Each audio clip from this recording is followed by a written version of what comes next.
It's Ivy Slater, and you're listening to Her Success Story podcast, a show where gutsy businesswomen share their success journey.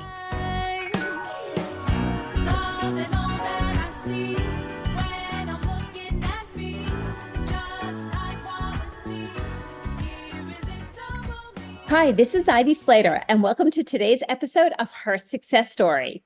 I have the pleasure of having Cassandra Toroian today as our guest. She's the founder of First Hand Research.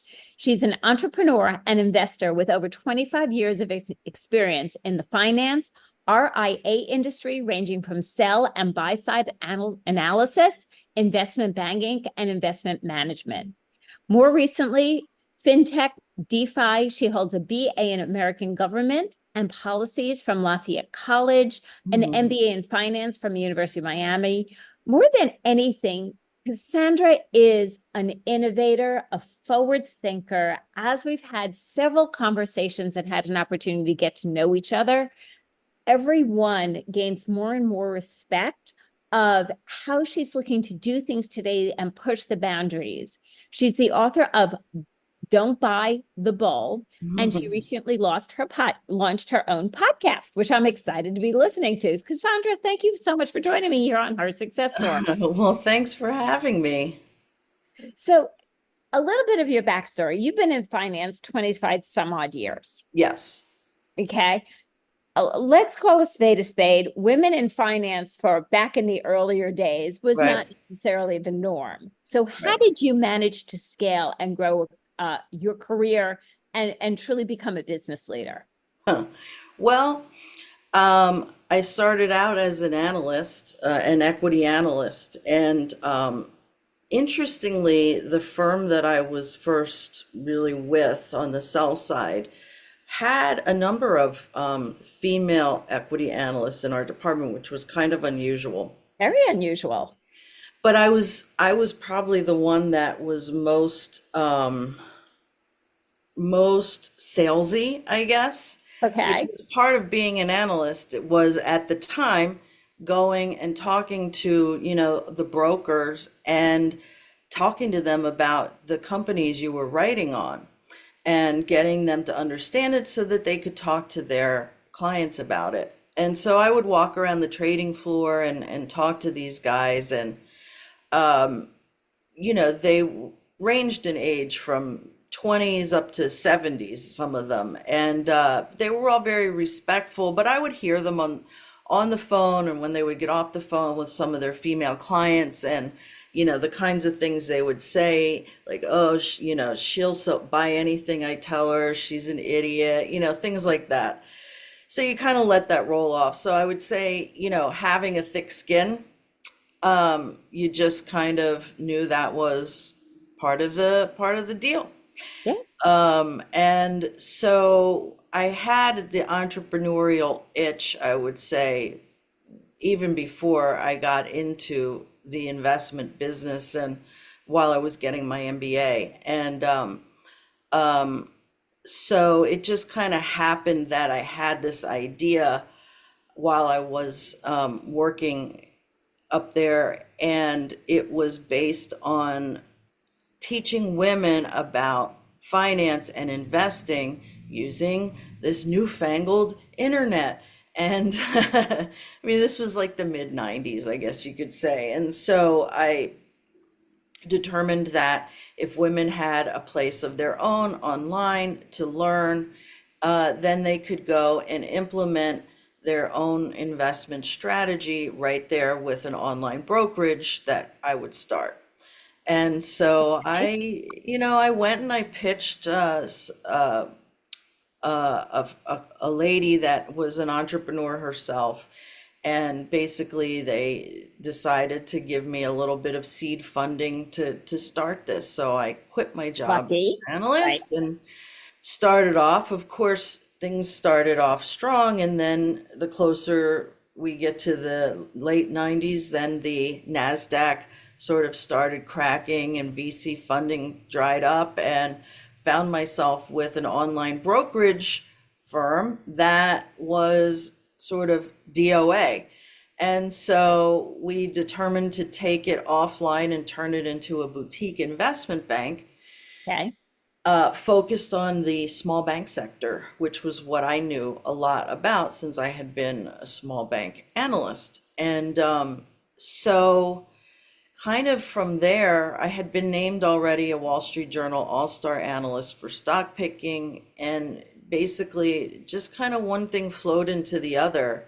I guess a series of light bulb moments, if you will, around, throughout life. And we grew in some unique ways, based on some ideas I had. And, the other folks kind of took the ball and ran with it. And then it got to the point where I knew my life's work was not to be in investment banking. I really wanted to focus on managing money. And over the time, people had come to me and wanted me to manage their investments, but I wasn't a stockbroker. I Right. wasn't gonna take people's, calls and buy me 1,000 shares of this or that. That's just not my nature. So my compliance guy had told me about this RIA structure where essentially you have control over the account. The person gives you control and you don't have to call them every time to get an okay to do what you need to for their account. And you just get paid an annual fee based on a small percent of the Right. assets you're managing. And so that became the basis of I guess the second company that I started. And you did that a long time. I did do that a long time, probably longer than I wanted to, but I had a 50-year-old cutoff for that. And I knew the day that I started the company, there would be an exit strategy. I wrote down the list of companies I thought could ultimately be the acquirer someday. Okay. And ironically, in fact, kind of in a roundabout way, that's exactly what it ended up being, one of the companies on that list. And I love the 17 forethought years of later. thinking the exit early on.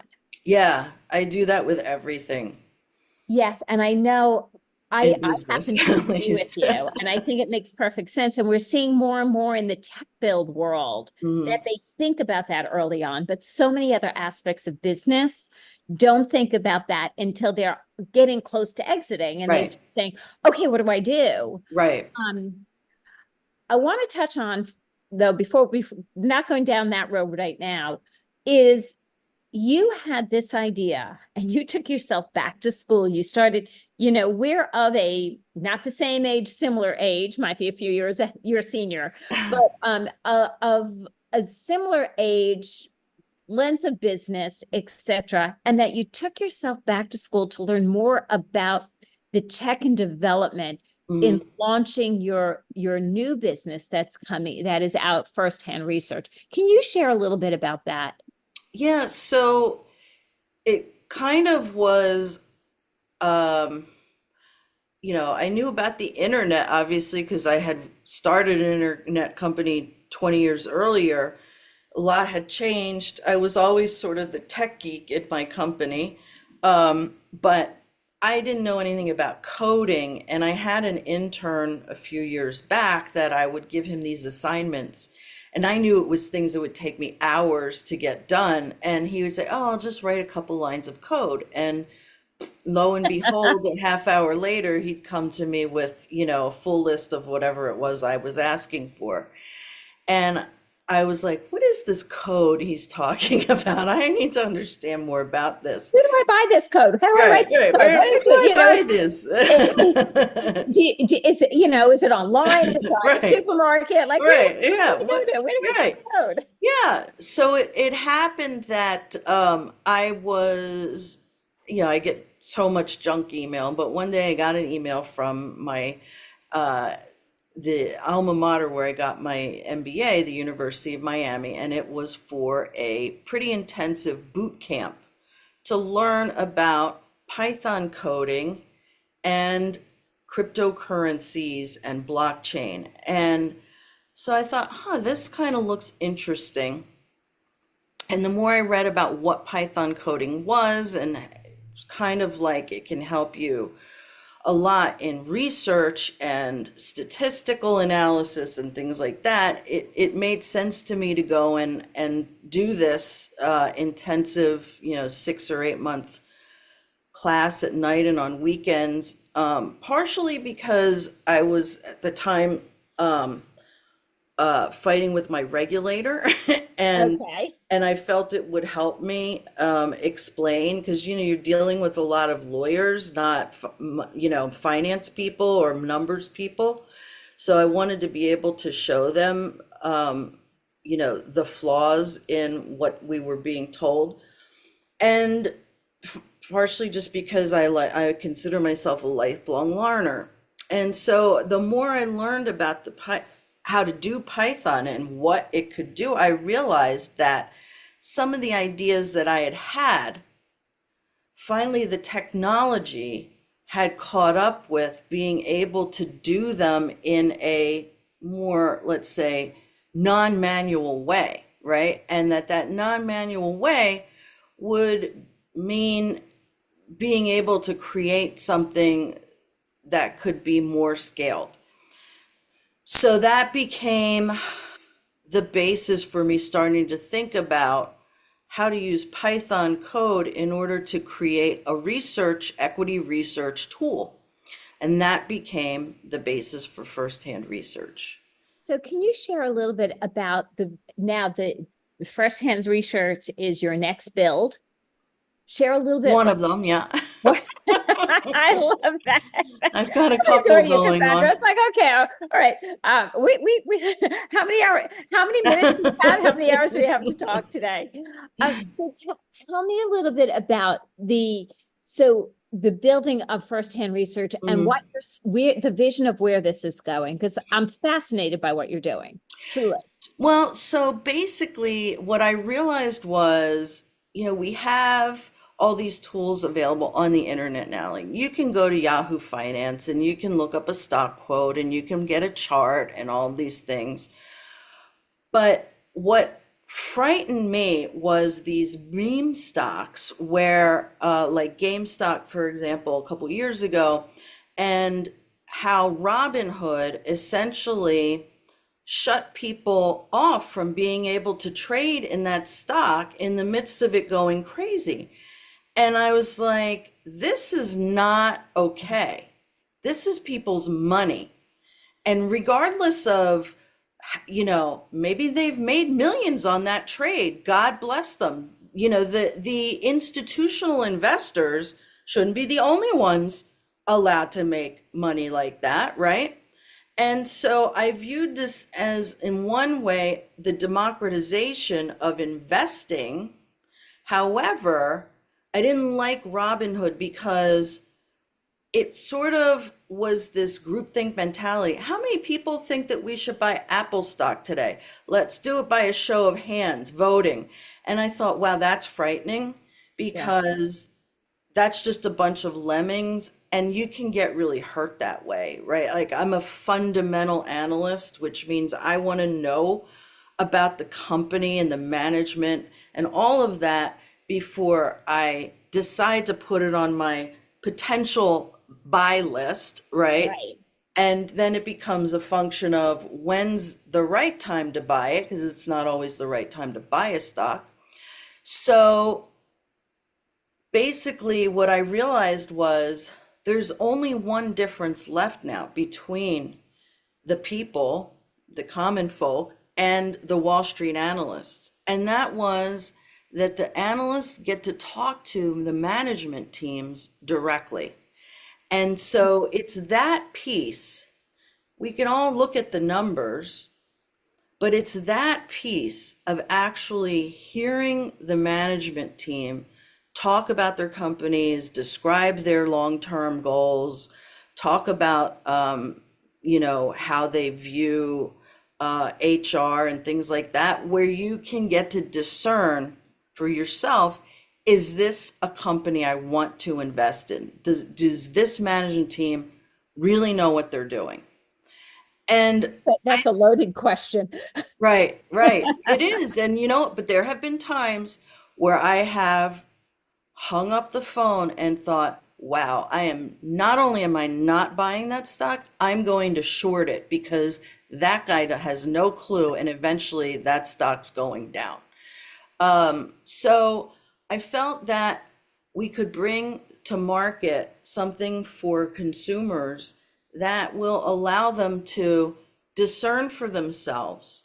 No analyst ratings, no analyst estimates. This is all about a non-intimidating way using data visualizations to show people the trends in a company's financial statements, right? Rather than give you a spreadsheet and the year over year percentage change.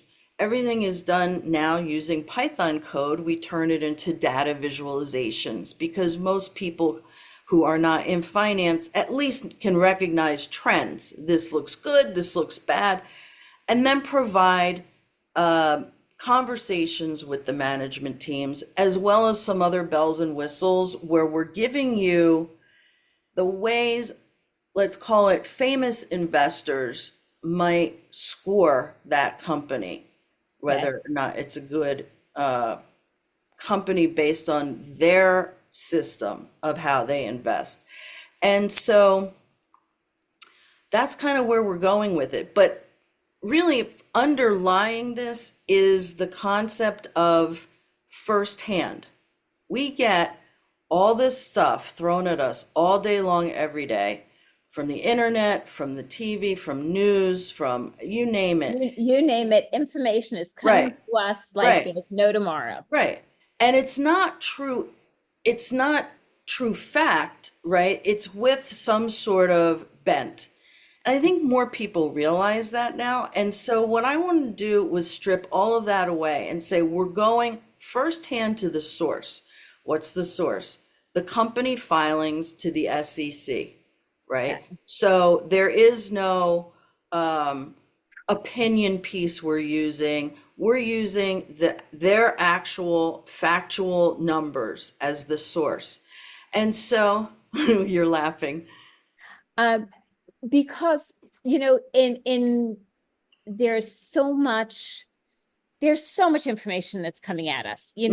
You pick up a phone Hmm. and, your things are coming at you left, Right. right, and sideways. Yep. Social media things are coming at us, news, et cetera, et cetera. There's just an enormous amount of information coming at us. And a layman, right? It's Hmm. like, I would like to, hey, I read this, and this. Should I invest in this? Should I invest in that? Like, how do I get more information? How do all those what I'll refer to if and I hate Yeah. that I say this. I'll Yep. say this very honestly. Hmm. I hate that I say this, but how do those smart people know? Right? Hmm. How could I be like, how could I get that some of that knowledge? Right. And see, that's the thing. You're just as smart. It's just you've been taught, A, maybe partially because you're female, to be intimidated by mathematics, right? And B, you're taught a lot, over a certain generation, over a certain age, the husband or the man in your life takes care of the finances and you don't need to worry about that. And what I realized was that's part of the issue is all of us, regardless of gender, have been basically the message is that it's too much for our minds, right? Like, oh, that's complicated stuff. Let's leave it to the expert, right? But they're not an expert. It's just they do it every day.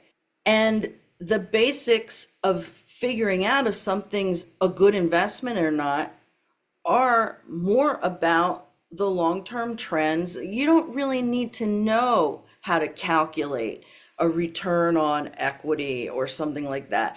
That can be done for you. But if you can look at the trends of the direction of the return on equity, you're smart enough to know, wow, that's really a good company, right? Coupled with all these other things that I see going on, and I really like that, that product that they make, etc. So this is really, but again, it goes back to changing the mindset of people to understand that we all have the ability to discern things for ourselves. We don't need to just say, well, so and so said that, so therefore that must be the case. No, no, no. Trust your own mind, because other people are saying this clearly, now we know, with some sort of agenda. It might be an agenda you like, it might be an agenda you don't like, but it's with an agenda. Certainly the Wall Street analysts are with an agenda, right? Because they work for the investment banks, and the investment banks get paid by the companies that they write research about. So we're taking basically the companies that don't get followed as much, and those are the ones we're focusing on in firsthand, because there's a lot of good companies out there that just don't need to use an investment bank. So firsthand research is going to Yeah. be a resource for Yes, the layman. correct. Absolutely. And so behind that, we've got other, let's call it software applications that we're working on that have nothing actually to do with finance. They actually have more to do with the general concept of getting the information on a particular subject firsthand and presenting it to people. And it might be a complex subject, but presenting that firsthand information to people in a way that it's easily digestible and discernible for them. So I have to ask you, so now you're starting back up a podcast. This is based on Don't Buy the Bull. Right. So tell me about it. I mean, because I can't wait to listen. Seriously, I get annoyed with myself that I don't take the lead, read more, know more, about my own investments. Right. So Yeah, I'm like, okay, how could the women out there take more of a lead in our own lives and Right. in our financial future, our investments?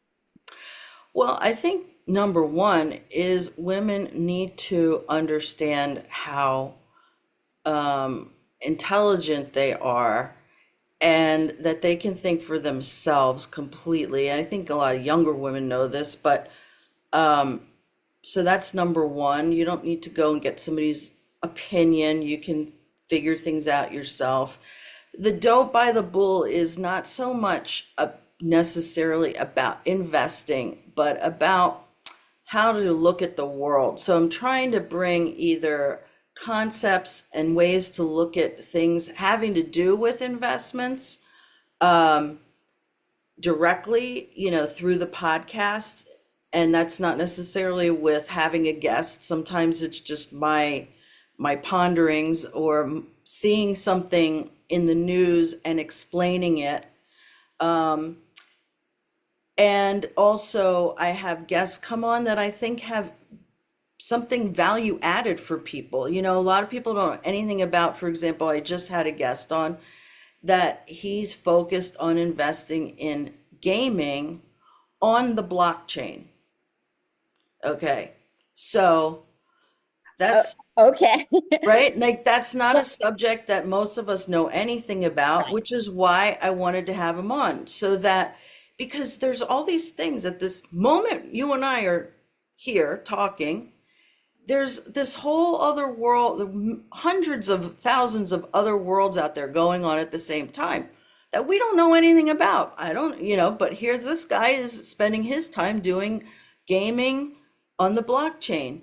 And so that's a potential investment somehow, right? That's a multi-billion-dollar industry. So I at least wanted to give people a taste of what it means. I mean, a lot of people don't even know what blockchain is. So I'm trying to bring some of that in small bites. I also had a guest on recently that had written a book on the history of the Supreme Court justices and the bios. And what was interesting about it was we were talking about some of the cases that the Supreme Court had on their docket ready to announce opinions on. And it was very relevant because the next day they announced the basically overturning of the Chevron doctrine, which is huge news. It's a great thing. A lot of people wanted it overturned, but it hadn't happened yet. So again, not something that the average person would bring into their purview. So I guess, because I'm interested in so many things, along the way, people have said to me, how do you know all that? Well, I do a lot of reading, but also I, have a varied educational background. And so I like to bring that to other people in a non-intimidating way. Right. And I think that's one of the greatest things is I also, I'm just curious, I'm interested in life. Right, I have a motto within myself that says when I'm done learning, I'm done in life, right. you Yeah. know. And that is, that's my true belief system. Hmm. Um in so the podcast is up and running, so we could Yeah. tune into that. Hmm. And It is. firsthand research, where are we on this piece of it? So where we are is this it's kind of been an interesting journey. I started actually working on it probably in October or November of 2023. I took a few months off after I sold my company. And then I sort of dove in. I had it all mapped out in my head. I don't write business plans. I think it's a waste of time. And basically, I knew that I wanted to do this on a shoestring budget because I'm financing this myself. So I hired a full stack tech developer as a third party consultant. So he works on an hourly basis, so I can control the cash flows. And basically, we've been, built basically had to see proof of concept that it actually worked, which it does. And so now we're building and almost finalized with our MVP, which was a term that was fairly new to me, being in this business, this tech world now at the age of 52. But MVP apparently doesn't mean most valuable player, it means minimum viable product. And so I am going to launch that hopefully by the end of July and open it up and invite people in to use it and garner feedback. And this is really the newest way of startups where you don't build it and then go market it and hope somebody uses it. You build something, you get it out there and get feedback so that what You you start end gaining up some with, traction, you right, get feedback. So you say, okay, this is where the market is interested. right, You expand this way, you pull exactly, back this way. right, exactly. 100%. Yeah, And yeah, you're right, it is different. We used to build whatever it was, right, product, service, and do right, the whole.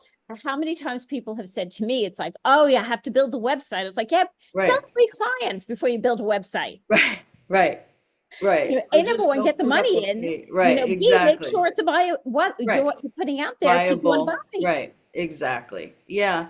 Yeah, so and the other thing is I've also realized that you have to be emotionally prepared for the fact that maybe nobody really likes this. Maybe they don't find useful what I think is useful. And so you have to be willing to say, okay, well, you know what? I gave it a shot and I'm not going to keep throwing good money after bad. If nobody wants to use it, then I'm going to shut it down and move on to something else. So that's kind of why I have, other projects going on at the same time because I believe I can make sure one of them works and really is liked.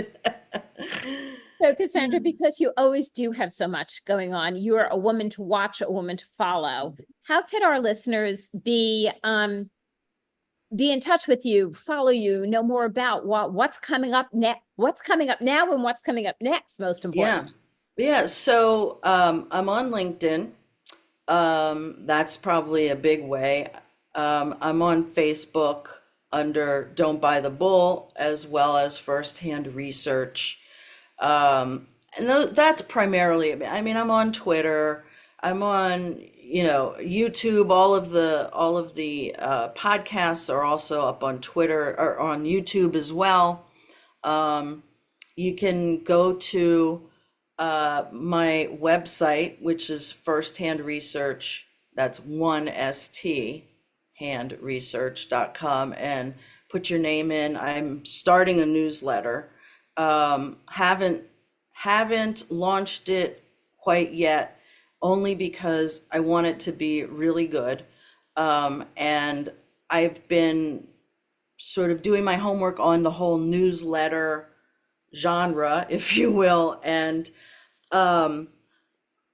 in my case, because I would be ultimately talking about stocks, it has to be a subscription-based newsletter for regulatory reasons, right? It can't be that you put stock picks out there to the world. So I Yes, want to so make sure that it's really good. and I love that. And please, listeners, take a moment, reach out to Cassandra, follow her, because this is developed, and she's a woman who is always and consistently developing new things that we want to be knowing about, right? We want to be in the pulse of. So lean in, follow, listen. And I'll always say at this point in the show, take a breath. Cassandra is a brilliant woman who shared so much, and there's so much to take away from today's episode.